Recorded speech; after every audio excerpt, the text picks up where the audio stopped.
back to the 416, the interview series podcast.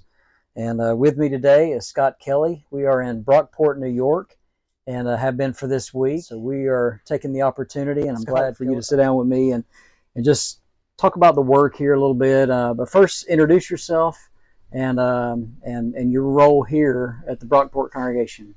Okay. So, as he said, I'm Scott Kelley. I've been the minister for the congregation technically since 1999, so it's been about 25 years.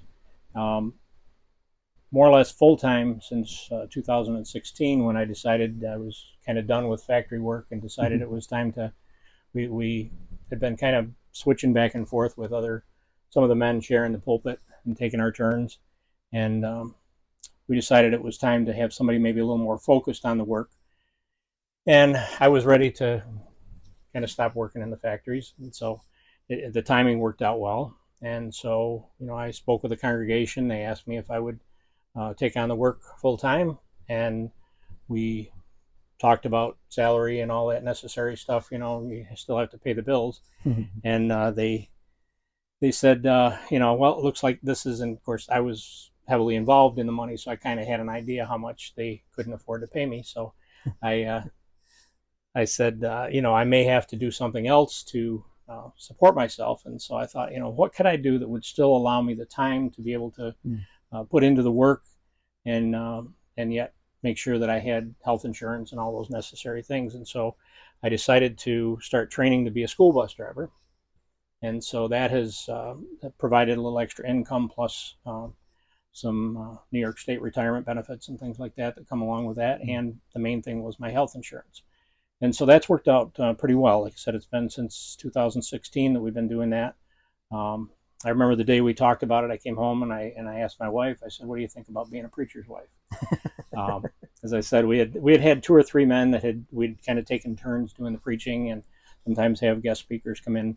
So I really had been preaching since 2019. I was kind of the staple that had been there from that time. I had one brother that was with me for a while, Brother Jeff Webb, and we kind of took on the work in 1999 when we found ourselves without a preacher. And things didn't go quite as we'd planned, as God always has a plan for us, Unfortunately, Jeff had pancreatic cancer and passed away. And that left me alone. But soon after that, we had another brother that came along and had some experience preaching. So he joined in with me and we took turns. And so we've kind of, struggled along with the congregation. And then, like I said, in 2016, that's really when I kind of took over full time, when the others had other places to go. One of them moved out to Oregon. The other one moved into Rochester. And so that's kind of what I've been doing. We have, a congregation of usually about 20 people on an average Sunday. And we have our Wednesday night Bible study on Zoom, which makes it nice because we're kind of spread out. I know a lot of congregations are spread out, but especially in the wintertime and a lot of older members that wouldn't make the trek otherwise. So we have, or they would make the trek, but we really didn't feel it was safe for them. Right. So COVID, of course, took a hit on every congregation, I think, but it affected us in a positive way because I was forced to learn how to use Zoom so that I could share the services, and we found out all about the prepackaged communion package and so forth, right. All that stuff that we didn't know about before. So that actually, what started out to be a negative thing actually turned out to be a positive, because we do have some shut-ins that have been able to join us now on Sunday mornings for our worship services, and our Wednesday nights, especially in the wintertime, it's much safer for our members to not have to drive out there in the conditions in the Western New York weather that we get here. All right, and you mentioned Western New York, so I know we're not far from Rochester. Right. We're also not very far. It's about an hour and maybe 10, 15 minutes away from Niagara Falls.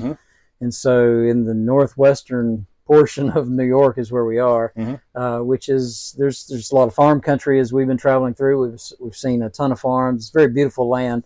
And but we've met a lot of folks, and just coming through. Everybody's been super nice. The congregation is very nice.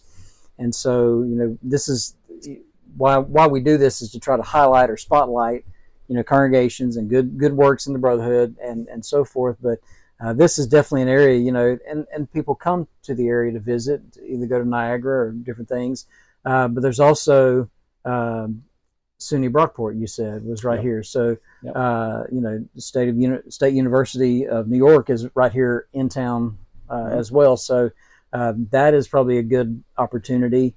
I know that y'all have just had a young family obey the gospel as well, and so that's a good opportunity. And so there's a lot of good things going on in a congregation that has had a long-standing history in the community already. And so I see it as good opportunities. Especially with what's where you are right now. If you could talk about the work and some of the things that you hope to maybe accomplish, some goals over the next maybe 5-10 years, kind of some of those things, just so you can kind of spotlight the area for others that might be interested in what's in this area, how is the congregation in this area. And I know it's not a large congregation. But certainly there are workers there. So just talk to that a little bit, and just so others can kind of know about the Brockport area. Yeah, so the congregation actually started around 1969 as a branch out from the Lawson Road congregation in Rochester. There was a couple it was a woman and her daughter that were members of the church. They had been away for a while, mainly because there wasn't a congregation nearby. The preacher from the Lawson Road congregation found out about it, came out, worked with them, studied with them, restored them, and then said, this would be a good place to plant a work. Back in the late 60s, there was something called the Exodus movement. I don't know if you ever heard of the Exodus movement, but the Northeast was largely without churches of Christ. I grew up in an area where first time I heard about the Church of Christ was just not too long before I was baptized. I'd never even heard there was such a thing. And so there's a lot of denominationalism in this area. And so it was important that we have a congregation kind of on the west side of Monroe County. Now I live we're actually in Orleans County right now at your camper here. This is actually Orleans County. And Orleans County doesn't have a single congregation of the Lord's Church. So, long term, I would see that as a goal, that we would have a congregation a little bit further west of here. We have members that come from Genesee County. There's no congregations in Genesee County. Actually, I take that back. I believe, I'm not sure if Warsaw is Genesee County, but they're few and far between. Right. Then we have the Rochester area. There's 3 or 4 congregations in the immediate Rochester area, and we're kind of on the outskirts of that. So I see our congregation having a great opportunity for perhaps a campus ministry at some time, because we do have the college there. I mean, it's literally like a half a mile from our church building. We have a lot of student housing right nearby, which is good and bad. We've had people come in who were members of the church that their parents brought them to college and said, we wanted to bring them to the congregation, introduce them to the congregation. We've had them be here, but 4 years later they graduate and they're not there anymore. Then of course there's the other stuff that comes along with a college campus environment. There's a lot of other things in the neighborhood, but we have we've done fairly well as far as that. So I think my plan, and again they say if you want to hear God laugh, tell him your plans. Okay, so my plan is in a couple of years I'm going to be 65, and so I'm looking at retirement from the standpoint of collecting a salary. At which point we were hoping to be able to bring on maybe somebody from one of the preaching schools or something like that, which is where when I was talking to you, that kind of sounded like a good opportunity, something we might even be able to start laying the groundwork for now, being that that's only a couple of years away. And I think I've been with the congregation. I know the congregation very well. I've been with them since 1984. When I was actually 1985, I was baptized in 1984, and so I see that as an opportunity for us to bring in maybe some new energy, right? Some new ideas within the confines of the scriptures, of course. And so that's something that I'm kind of looking forward to, is being able to take what I know about the congregation and what I have learned in my time with the congregation and share that with somebody new coming in that maybe could help take us to that next level, maybe some more You know, we've tried some various mailings and things like that, Yeah. and mostly gotten negative responses, like, you know, don't, you know, please stop sending this stuff to my house and Right. things like that. So it's not an area that's very receptive to the gospel. A lot of people are very content with what they're doing, and of course, when they have children, a lot of times, you know, now sports and everything happens on the Sunday because that's just another day of the week that they can tie up with other things, and so it's hard to get that commitment. It's really a difficult area up here. One of the things that I was glad to hear from your ministry, I think we spoke about this the other day, was there seems to be a lot of focus on offshore missionaries, and that is very important. I mean, there certainly is a need, and and people are starving for the gospel in some areas. The Northeast tends to be an area that could use a lot more work, I believe, as far as spreading the gospel in this area. And so having I'll call it a domestic ministry. I don't know if that's what you're. I've just been called a stateside missionary. Stateside missionary, yep. You know, I think that's very important. Just a few years ago, I was talking to somebody about that. I said, you know, it seems like we've got some of these larger congregations that seem to be sending their money overseas, and there's a lot of work to do here in the Northeast. And, especially, I mean, stateside altogether, but Northeast especially. And that's certainly an area that we kind of knew already would be, you know, a target area for us in that sense. You know, we out west and Northeast, you know, would be two definite targets for us in this particular work. And you touched on the difficulty of the area, thinking about, you know, and I think this is probably something that a lot of areas, you know, because of sports and different things like that, you know, there's just a lack of commitment for anything real religious to begin with.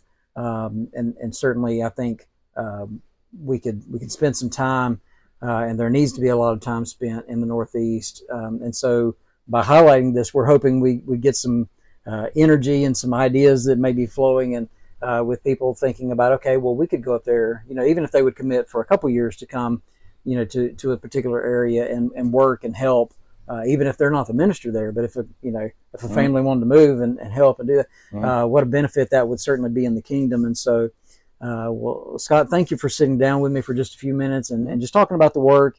And thank you for your hosting this week and letting us to come in here and to be here with you. It was a joy to be with the Brockport congregation. They're really they're very encouraging, and you know, and there's an energy that's there, and so I'm excited for that and excited for the opportunities, and certainly we want to keep following up with that as well. So, is there anything else you want to add? No, I just wanted to say, you know, I appreciate you coming and you taught our Wednesday night class and our Sunday morning class and our Sunday. I don't get a lot of breaks, so that was actually refreshing. So I appreciate your energy and what you're doing, and your lovely wife just stepped up. We appreciate you as well. So yep, she's got a question. She always has a question. What is your favorite local coffee shop to go to? So I'm probably not the right person to ask, because I'm one of those one cuppers. I drink 1 cup in the morning of coffee, and that's it. So I'm not a big like specialties coffee. Some coffee, so. Yeah, so certainly Wegmans has a lot of choices. You found Grinds. That's a local grocery store. Yep. They've spread. They've actually, I think, gone to Pennsylvania now, so they've kind of grown out. But it started right here in the Rochester area, and then Grinds. You found Grinds, and did you find Java Junction? That was on Main Street. We did not find it. Yep. So that's on Main Street. It's just a little ways south of the Canal Bridge that's out. So you got to kind of zigzag a little bit to get there. But yeah, those are the places that everybody tells me, if you like specialty coffees, those are the places to go. Well, thank you. So yeah. There you go. And thanks for hosting us this week. It's just been wonderful. Yeah, it has. It's been fantastic. We appreciate you guys. Near Niagara Falls, it's worth the drive over to Brockport. That's right. Everybody thinks New York. They think New York City. We're like 8 hours from New York City, but we're a little over an hour from Buffalo and Niagara Falls. And everybody thinks Buffalo and snow, but you look outside right now, it's 70 degrees and breezy, and the sun's shining. It's a beautiful day here. We get a lot of really good weather, even in the wintertime. You know, we're in kind of a good spot here, sheltered a little bit by I guess they call it the Niagara Peninsula. You know, there you go. So yeah, we're in a good spot here. So don't worry about the snow. Just come on and visit. That's what he's saying. Come on and visit. That's it. There you go. Well, thank you for joining us for the 416 interview series.